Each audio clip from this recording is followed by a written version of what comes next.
अभी हम first chapter के ही कुछ क्वेश्चंस करेंगे। सो हेलो, हम एग्जाम्पलर के कुछ क्वेश्चंस की तरफ फिर से जा रहे हैं। आज के लिए मैं क्वेश्चन लाई हूँ।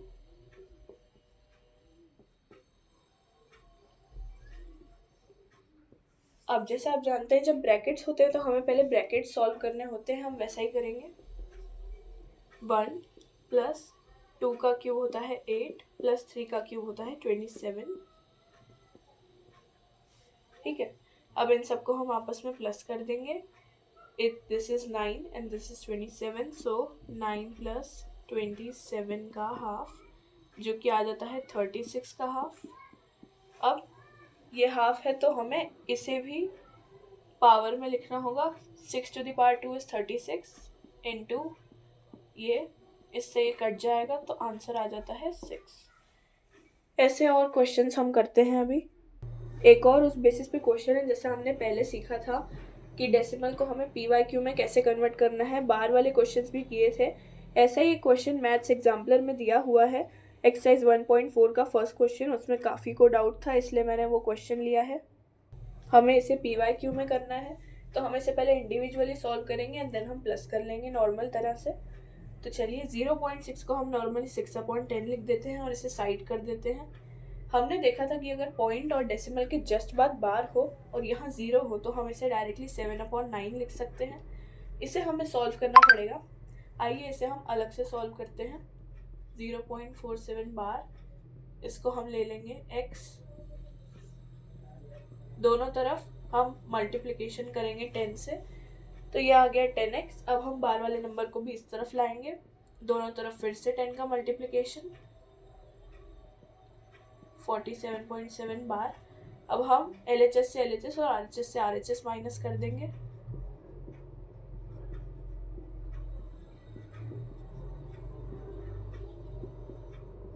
बार से बार कैंसिल हो जाएगा, यहाँ बचेगा 90x, इधर बचेगा 43। 90 इधर डिवाइड में लेके जाएंगे तो x की वैल्यू आ गई है। तो अब हमने इस बार को भी 43/90 में कन्वर्ट कर दिया है। अब हम बस इसे नॉर्मली एलसीएम लेके प्लस कर देंगे। एलसीएम इसका आ जाएगा 90। अगर आपको नहीं पता है तो आप निकाल के देख सकते हैं। यहाँ चाहिए 90, तो ऊपर और नीचे दोनों तरफ 9 से मल्टीप्लिकेशन होगा। 9 6 54/90 प्लस यहाँ 10 से मल्टीप्लिकेशन होगा, तो ऊपर भी आ जाएगा 7 × 10 70, और ये ऑलरेडी 90 है तो इससे कुछ भी नहीं करेंगे। अब इन सबको कॉमन डिनोमिनेटर लेके प्लस कर देंगे।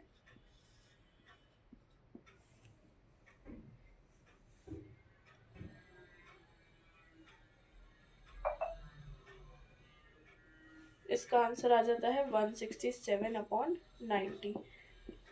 हम ऐसे और भी क्वेश्चंस करेंगे। इसी एक्सरसाइज का एक और क्वेश्चन है जिसमें काफ़ी लोगों को डाउट है। फोर्थ क्वेश्चन हम इसके बाद वही करेंगे। क्वेश्चन है कि हमें a की वैल्यू दी है और हमें निकालना है a² + 1/a²। अब हमें क्योंकि a दिया हुआ है तो हम दोनों निकाल सकते हैं। हम इसे डायरेक्ट नहीं निकाल सकते, हमें a² और 1/a² अलग निकाल के फिर इसे प्लस करना पड़ेगा। क्वेश्चन को साइड करके हम सबसे पहले a² की तरफ बढ़ते हैं।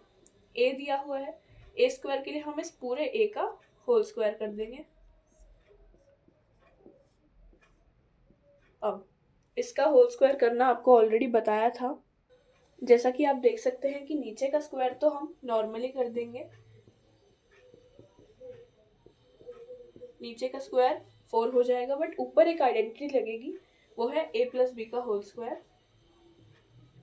ये आपको ऑलरेडी याद होनी चाहिए, अगर नहीं है तो भी कोई बात नहीं। काफ़ी इजी आइडेंटिटी है पर काफ़ी जगह यूज़ होती है, तो ये और a - b का होल स्क्वायर याद कर लेना। अब हम उसे यूज़ करेंगे। a² मतलब 3 का square plus 2a and b। हम इसे ब्रैकेट में इसलिए लिखते हैं ताकि ये सेपरेट रहे और गलती से भी मिक्स ना हो जाए, प्लस b²। नीचे 4 कंटिन्यूशन में चल ही रहा है। अब आगे बढ़ते हैं। 3 का होल स्क्वायर 9, यहाँ पर 2 × 3 6, दिस इज प्लस 6√5, √5 को अलग ही लिखेंगे, उससे में हम किसी में भी मल्टीप्लिकेशन नहीं करेंगे, प्लस स्क्वायर से रूट कट के 5 आ जाएगा अपॉन 4, तो यह 14 प्लस 6√5 अपॉन 4 आ गया। हमें ए स्क्वायर की वैल्यू ढूंढनी थी, हमें वो मिल गई। अब हम ढूंढेंगे 1 अपॉन ए स्क्वायर की वैल्यू। अब जैसा कि आप देख सकते हैं कि ये सारे इवन है और ये आपस में 2 से कट सकते हैं, तो हम डिनोमिनेटर को अलग अलग ले लेंगे, कॉमन है अभी 14 अपॉन 4 प्लस 6√5 अपॉन 4, इस तरह से हम ले लेंगे। अब इसे हम इंडिविजुअली काट देंगे, 2 2 एंड 2 7 2 2 एंड 2 3 ये हमारे पास ए की फाइनल वैल्यू आ जाएगी 7 प्लस 3√5 अपॉन 2। अब हम इसी सेम मेथड से 1 अपॉन ए स्क्वायर की वैल्यू निकालेंगे। अब हम 1 अपॉन ए स्क्वायर की वैल्यू निकालेंगे, वहाँ मैंने ए स्क्वायर की वैल्यू लिख दी है जो अभी हमने निकाली थी। अब 1 अपॉन ए स्क्वायर, तो ए हम फिर से पूरा ही लेंगे। अब क्योंकि डिनोमिनेटर में भी डिनोमिनेटर है तो वो न्यूमरेटर में शिफ्ट हो जाएगा और ये आ जाएगा 2 अपॉन 3 प्लस √5 का होल स्क्वायर, और यही होगा 1 अपॉन ए का स्क्वायर। इस तरह से हम इसे निकालेंगे। यहाँ भी ऊपर वाला तो हम नॉर्मली निकाल देंगे, पर नीचे आइडेंटिटी लगेगी, वही same identity a plus B का whole square which is a square plus 2ab plus b square. ठीक है, ए स्क्वायर में फिर से वही 9 प्लस 6√5 जो अभी हमने निकाला था, उसी तरह से इसे एग्जैक्ट सेम निकाल लेंगे। ये आपके पास आ जाएगा 14 प्लस 6√5, एंड इसमें भी कट करने के बाद आपको वही सेम वैल्यू मिलेगी, बस इससे जस्ट अपोजिट हमें वैल्यू मिलेगी 2 अपॉन 7 प्लस 3√5। ये आ गई 1 अपॉन ए स्क्वायर की वैल्यू। अब क्योंकि यहाँ नीचे रूट है तो हमें उसे रैशनलाइज करना पड़ेगा, जो हमने ऑलरेडी सीखा था। आइए प्रैक्टिस हो जाएगी इससे आपकी।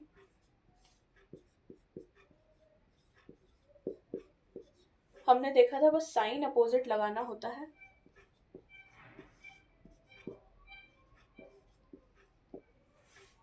ठीक है, तो अब हम इसे रैशनलाइज करेंगे। हमें उस 7 को और उस -3√5 को दोनों को 2 से मल्टीप्लाई करना पड़ेगा। 14 वो माइनस में है तो उसे माइनस में ही लेंगे, 3 2 6√5 अपॉन नीचे लगेगी identity a plus B and a minus B which is a square minus b square. यहाँ पर हम ऊपर लिख देंगे एज इट इज एंड नीचे हम सॉल्व करेंगे।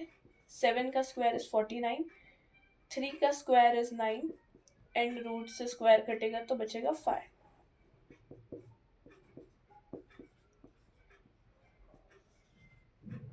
(49 - 9 5 = 45) तो नीचे बचेगा 4।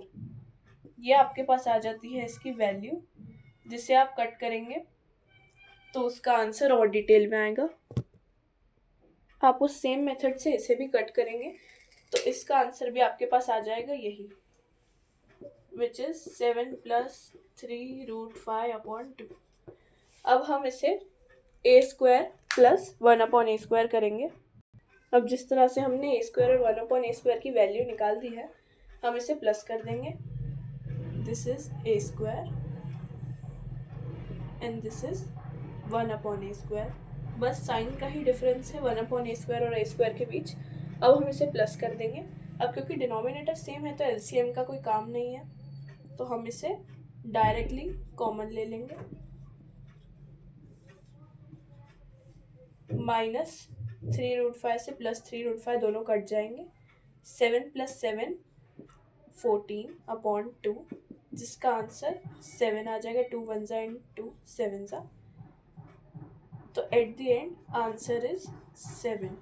इस क्वेश्चन में काफ़ी लोगों को डाउट होता है बिकॉज ये काफ़ी लेंथी क्वेश्चन है, बट इसको हमने काफ़ी इजीली कर लिया। इसके साथ हमारा फर्स्ट चैप्टर काफ़ी अच्छे से ख़त्म हो गया है। अब हम सेकेंड चैप्टर की तरफ बढ़ेंगे। अगर आपको मेरी वीडियोस और मेरा एक्सप्लेन करने का तरीका अच्छा लगा हो तो प्लीज़ सपोर्ट कीजिए, लाइक एंड सब्सक्राइब ज़रूर करना। Thank you.